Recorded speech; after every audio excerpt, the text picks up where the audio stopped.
Good day mga sangay! Gusto nyo bang mag-DIY para makatipid sa pagkabit ng ilaw? Meron tayo dito mga sangkay, mga ilaw. Meron tayong ilaw A, B, and C. Ayan.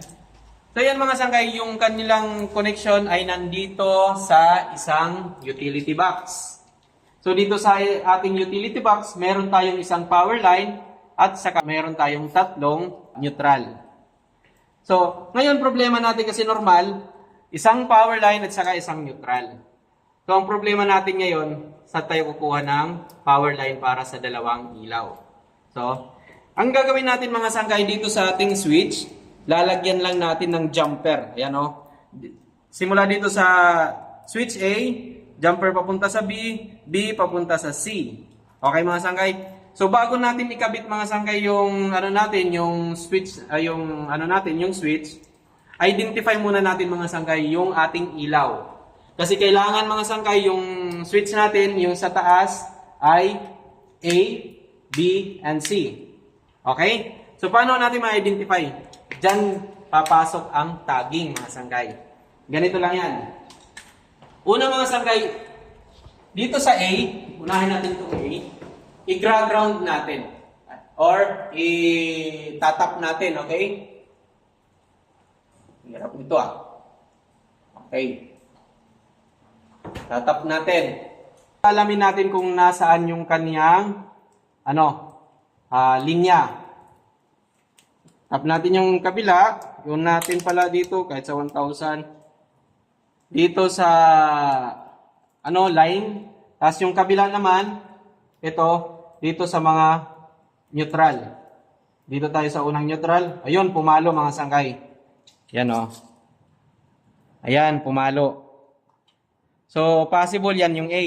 Tingnan natin, baka pumapalo din itong iba. Ito, wala. Dito, wala. So, identify natin mga sangkay, ito ay ang A. So, lalagyan natin ng tagging. Dito natin ilagay sa pinakamalapit. Yan yung A. So ngayon mga sangkay, gagawin naman natin yung B.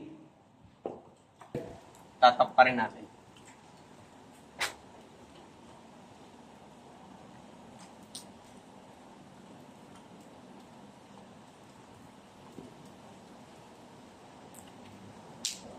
Okay.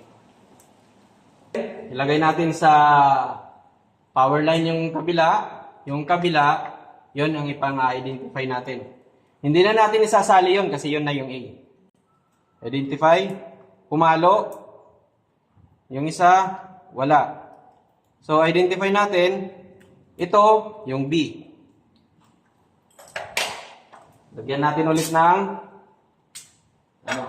medyo malayo-layo naman. Ayan mga sangkay. So, possible mga sangkay, ito yung A, B, at saka ito yung C. So, ngayon,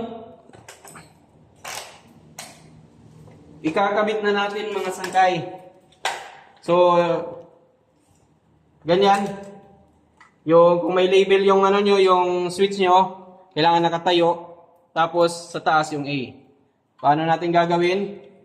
I-attach natin yung, dito sa taas yung power line. Yan.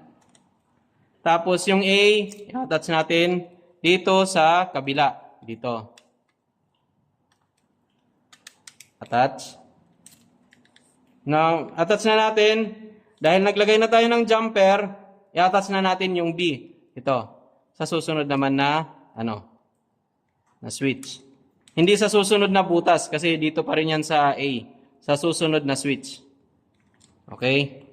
Tapos yung C, attach natin sa susunod na switch. Hindi sa susunod na butas ha. So ayan na mga sangkay. Yung ating switch. Kompleto na po siya.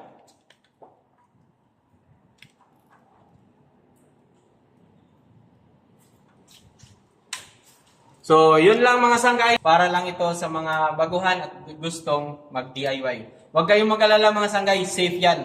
Naka-supervise tayo ng ating project engineer.